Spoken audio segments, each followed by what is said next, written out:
देखिए, आपकी डिबेट की खूबसूरती यही है कि जब डॉलर और उसकी बातें हो रही थी तो आपने उसको एक्नॉलेज किया। थैंक यू सो मच कि आपने कहा कि इसमें हम बात करना भी चाहते हैं मगर इसको झुटलाया नहीं जा सकता। बहुत सही कहा है नविका जी आप।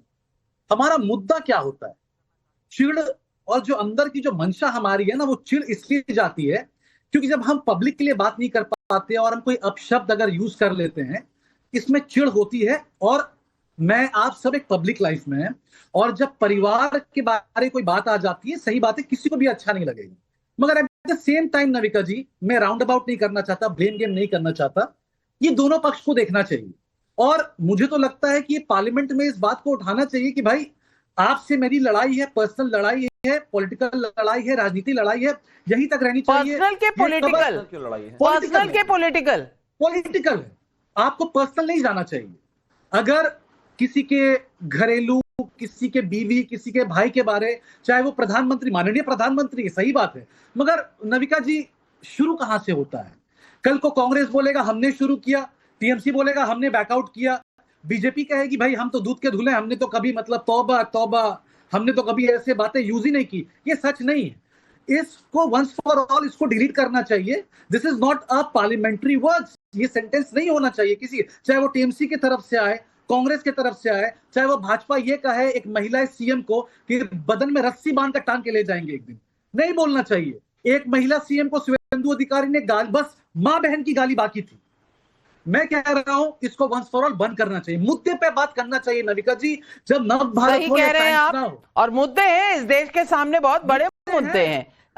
हम तो एक बेसिक चीज की लड़ाई लड़ रहे हैं कि जो हम सांस ले रहे हैं वो कैसे लें, 500 के AQI में सांस कैसे लें, ये मुद्दे हैं। लेकिन शिवम त्यागी जी सही मुद्दा उठाया तौसीफ भाई ने। वो कह रहे हैं मुद्दे की लड़ाई होती नहीं, सब कुछ आए बाएं दाएं हो जाता है बस इसी पर कि किसने गाली दी, गाली की माफी हुई नहीं हुई। जनता के मुद्दे कहां हैं भाई? I agree Navika ji, whatever he said it felt music to my ears, but सच्चाई तो नहीं है ना ये। इन्हीं की नेता अभी 3 दिन पहले कह रही थी अगर कोई आपका वोट काटने आए तो आपके जो किचन में वो हथियार, वो जो आपकी छुरियां है ना, उसको हथियार बना लेना। कितना शानदार बयान है। अगर आपको कोई भी निकालेगा, वोट काटेगा, तो चाहे उसके लिए मेरी जान क्यों ना चली जाए। कितना शानदार बयान है। आदरणीय प्रधानमंत्री जी को लेकर क्या क्या नहीं कहा, इतने सारे बयान। अरे पैरेलली थोड़ी ना बोलना, मैं आपके बीच में नहीं बोला था, तो सुन लेते हैं। तो भाई जब आपके नेता इस तरह की बातें बोलते हैं तो उस समय भी ध्यान रख लिया करो कि किस तरीके से बोला जा रहा है, क्या बोला जा रहा है। और तौसीफ भाई, चाहिए ना, दुशासन, दुर्योधन और किचन में रहोगे तो कोई भी उठा लेना सामान, ध्यान में रखना, ये भी तो सही नहीं है ना, ये भी तो सही नहीं है। नविका जी मैं तो वही कह रहा हूं आपसे, और हाथ जोड़कर विनती कर रहा हूं। नविका जी से क्यों कह रहे हैं? ममता जी से कहिए। नविका जी से क्या कह रहे हैं? मैंने नहीं कही ये शब्द, ये तो टीएम ममता दीदी के शब्द है, मैंने नहीं कही ये शब्द। सुनिए ना, मैं वही कह रहा हूं, मेरी बात सुन लीजिए, बहुत इंपॉर्टेंट डिबेट चल रहा है और ये वंस फॉर मतलब कहेंगे ममता जी बात आपको सुनाएंगे, बताइए। सुनिए ना, पहले आप सुन लीजिए, पहले आप भी सुन लीजिए ममता दीदी ने क्या कहा था, सुन लीजिए। जी। এখানে একজন স্বরাষ্ট্রমন্ত্রী আছেন, তিনি করতে পারেন না এমন কোনো কাজ নেই। তার দু চোখ দেখলেই মনে হয় ভয়ঙ্কর দুর্যোগের বার্তা, দুরভিসন্ধি। এক চোখে তার দুর্যোধন আর এক চোখে তার দুঃশাসন। তিনি বলে দেয় এদের সব বাংলাদেশি বলে বাদ দিয়ে দাও, এদের রোহিঙ্গা বলে বাদ দিয়ে एक दुर्योधन, एक दुशासन, ये शब्द एक मुख्यमंत्री को भी शोभा नहीं देते। बिल्कुल, ताली दोनों हाथ से बजनी चाहिए। बिल्कुल नविका जी, थैंक यू, आपने ये दिखाया लोगों को, बट लोगों को हमारी आवाज भी तो पहुंचा दीजिए। आपके शो से करोड़ लोग देख रहे होंगे आज आपकी शो नव भारत में बैठकर। एक औरत सीएम को कहा जाता है काली घाट से बाल पकड़ के टांग के ले आ जाएंगे, मेरा नाम शुभेंदु अधिकारी नहीं। नविका जी आप एक औरत, आप सोचिए अगर मैं आपसे कुछ एक छोटा सा भी वर्ड कह दूंगा ना, बवाल मच जाएगा। आप एक औरत जात है, अरे लड़ाई करिए, मुद्दे पे लड़ाई करिए, ये सब बातें और भाषा बंद करिए। आप कहेंगी तो जवाब मिलेगा, क्यों नहीं दूंगा जवाब? ऐसा नहीं है, ऐसा नहीं है तौसीफ भाई के सिर्फ औरत जात को कहेंगे तो बवाल उठ जाएगा। औरत जात भी किसी पर अगर गाली गलौच इस्तेमाल करेगी तो बवाल तब भी मच मचेगा और मचना भी चाहिए, क्योंकि हम सबको अपनी सीमाओं के अंदर रहना चाहिए। आपकी और मेरी विचारधारा अलग हो सकती है, लेकिन हम गाली से कुछ भी सेटल नहीं कर सकते। और इसीलिए मैं हर्षवर्धन त्रिपाठी जी आज आपसे पूछूंगी, महिला हूं, मेरे ऊपर होगा अगर कोई कुछ कहेगा, लेकिन प्रधानमंत्री की माता जी भी तो महिला थी ना, और वो तो स्वर्गवासी थी। प्रधानमंत्री को तो ये कब्र खुदेगी पहली बार नहीं कहा गया है, बोटी बोटी से लेकर कब्र खुदेगी तक बहुत कुछ कहा गया है। गंदी नाली का कीड़ा, चाय बेचने वाला, मेरे ख्याल से नीच और तमाम चीजें, भस्मासुर भी कहा था जयराम रमेश जी ने, रावण भी कहा था। ये सारी चीजें बोली जा चुकी हैं, लेकिन ये बात रुकेगी कहां पर? और हमारे देश में और हमारी राजनीति में हम ये क्यों समझते हैं कि अगर हम माफी मांग लेंगे तो छोटे हो जाएंगे? अपने से बड़े इंसान को, और खास करके संसदीय परंपरा के तहत देश के प्रधानमंत्री के लिए अगर इस तरह की भाषा किसी जिला अध्यक्ष ने भी इस्तेमाल की है, तो बड़ा नेता माफी मांग लेगा तो क्या किसी का कुछ घिस जाएगा? हमारी वो नफासत कहां चली गई है? हमारी सभ्यता कहां चली गई है? नवका जी, सबसे पहले तो ये कि राहुल गांधी किसी हिंदू संस्कृति सभ्यता में यकीन नहीं करते हैं, विश्वास नहीं करते हैं, और ये सबसे मूल बात है। यहां से मैं इसलिए शुरुआत कर रहा हूं क्योंकि आपने कई बार देखा होगा, वो जिस तरह से आपको पुस्तक भी याद होगी जिसमें हिंदुत्व की ISIS और बोको हरम से तुलना की गई थी, वो, और उस वक्त भी कोई कांग्रेस की तरफ से कोई सफाई नहीं आई, कुछ नहीं कहा गया।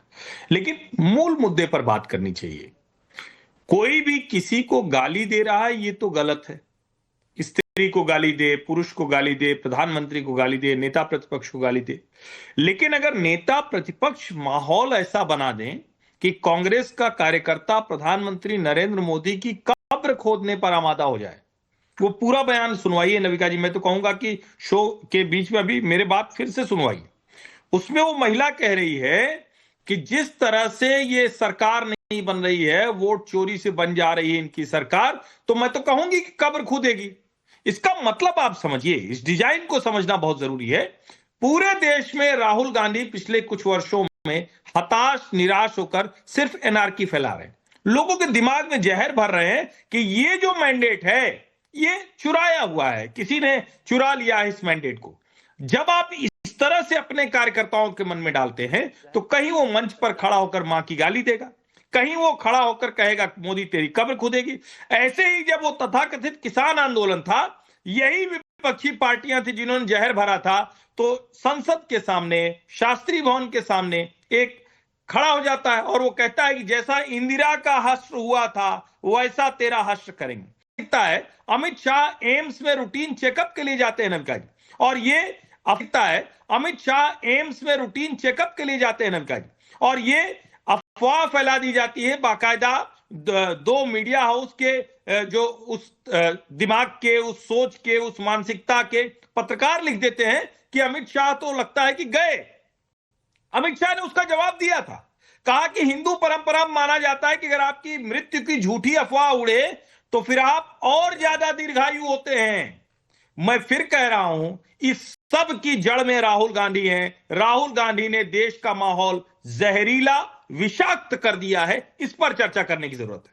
बहुत बहुत आपने सही बात कही कि इस तरह के हमारी सभ्यता में यह है ही नहीं। हम लोगों की दीर्घायु की कामना करते हैं, हम किसी की कब्र खोदने की कामना कभी नहीं करते, लेकिन जो जानकर भी अनजान बनते हैं, मुझे दिक्कत उस बात से है जो केसी वेणुगोपाल कहते हैं मुझे तो पता नहीं, ये तो हमारी तरीका नहीं है बात करने का, हमारी प्रथा नहीं है। अरे भाई, आपके सामने हुआ था, आपने कुछ नहीं कहा था, तो आप क्या बचा रहे हैं, क्या बोल रहे हैं? और राजकुमार राजन जी, मैं आपसे पूछना चाहती हूँ, पब्लिक के सवाल है। अविनाश पांडे वाराणसी से पूछ रहे, प्रधानमंत्री पर व्यक्तिगत हमला जनता बर्दाश्त नहीं करती, लेकिन बार बार चुनाव हारकर भी विपक्ष इतनी साधारण बात को समझ क्यों नहीं पा रहा? गौतम चंद आंचलिया बेंगलुरु से पूछ रहे हैं, क्या महिलाओं को पैसे देकर कांग्रेस ने प्रधानमंत्री मोदी के खिलाफ नारे लगवाए? गाली के पीछे स्क्रिप्ट राइटर कौन है? विकास कुमार पटना बिहार से पूछ रहे हैं, उमर अब्दुल्ला और सुप्रिया सुले ने वोट चोरी मुद्दे की हवा निकाल दी, क्या अब भी राहुल गांधी, ममता बनर्जी इसी नैरेटिव पर टिके रहेंगे? तमाम सवाल पब्लिक पूछ रही है। राजकुमार राजन जी जवाब दें। नाविका जी, सबसे पहली बात तो यह है कि किसी भी चुनावी सभा में असंसदीय भाषा का जो प्रयोग हो रहा है वह नहीं होना चाहिए। और अगर पार्टी की रैलियां होती है, उस पार्टी के दायित्व होता है, अगर कोई प्रमाण होता है तो उस पर सख्त से सख्त कार्रवाई करनी चाहिए। इसका घोर विरोध करना चाहिए। निंदनीय यह भाषा है। ऐसी भाषा का लोकतंत्र में कोई मूल्य नहीं है। कोई इस शब्दों का कोई मोल नहीं है। किसी तरह से इन शब्दों को कोई सराहनीय कार्य नहीं कहा जा सकता है। ये गलत है और असंसदीय भाषा है। लेकिन सोचना होगा कि इन भाषाओं का प्रयोग कहां से आ रहा है, उसका स्रोत कहां है। आप देखिए, जनता के सबसे बड़ा मंदिर लोकसभा में रमेश बिधूड़ी ने जिस तरह से असंसदीय भाषा का प्रयोग किया अल्पसंख्यकों के लिए, क्या रमेश बिधूड़ी पर कोई कार्रवाई की गई? बिहार विधानसभा में लाइव प्रोग्राम में तेजस्वी जी के लिए, विपक्ष के लीडर के लिए मां बहन की गाली दी गई। क्या बिहार सरकार ने जो एमएलए मां बहन की गाली दी है उस पर कोई कार्रवाई की? नहीं की गई। या इस तरह के भाषा का प्रयोग कहां से आ रहा है?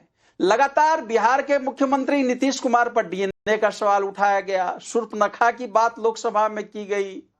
बिहार वैसे राजकुमार राजन जी, बहुत दुख के साथ कहना पड़ेगा कि आपके तेजस्वी जी ने तो चप्पल उठा ली थी अपनी बहन के लिए भी। उन्होंने एक सवाल क्या पूछ लिया था, ये मैं नहीं कह रही, ये रोहिणी आचार्य जी ने कहा है। उन पर क्या एक्शन ले लिया? उन पर कौन सा एक्शन ले लिया मुझे बताइए। घर के बड़े बुजुर्ग ही ले लेते। लिया क्या? लिया क्या? वो भी तो घर की बेटी है। बेटी है इसीलिए चप्पल उठा लेंगे। जब राष्ट्रीय चैनल पर अगर यह विमर्श आप स्टार्ट की हैं, शुरू की हैं और इस पर बहस कर रही हैं, तो राष्ट्रीय मुद्दे पर उन चुनौतियों को स्वीकार करने के बाद उन पर बहस करनी चाहिए। व्यक्तिगत रूप से घर परिवार में राष्ट्रीय चैनल पे मैंने रेफरेंस के लिए इसलिए मुद्दा उठाया क्योंकि मैं मानती हूं कि हर महिला, हर पुरुष की हमेशा इज्जत होनी चाहिए, और खास करके जब वो पब्लिक लाइफ में हो। और ये बातें मैंने नहीं कही हैं, रोहिणी जी ने कही।